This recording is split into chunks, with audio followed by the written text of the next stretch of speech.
Sip-sipa ayan kawang anu mema bulan te nang angan rong son tam fa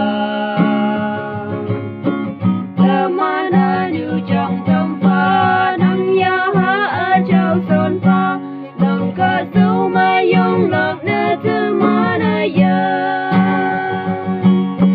hang sin yong bu kawang nang sip-si dalam tu ming mau na bang bulan te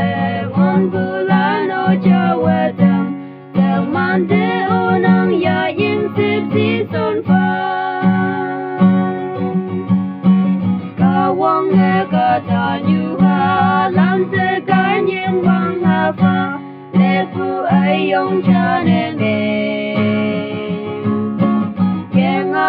wing te de meng yang chim tang ma chi su cam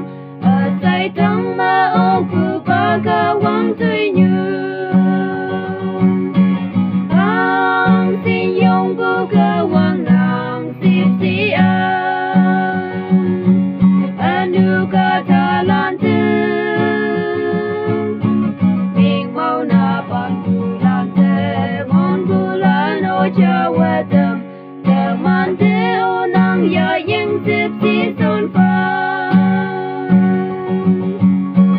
kenyi teman cing ne kawang hi ba ka mai fa teman ne ha dong sing ha kawang mong si man ngai pa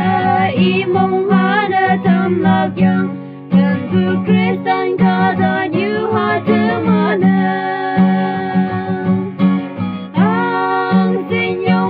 kawang nang sip si anu kata lantu ming mau na bang bulan te on bulan o jawa tem teman te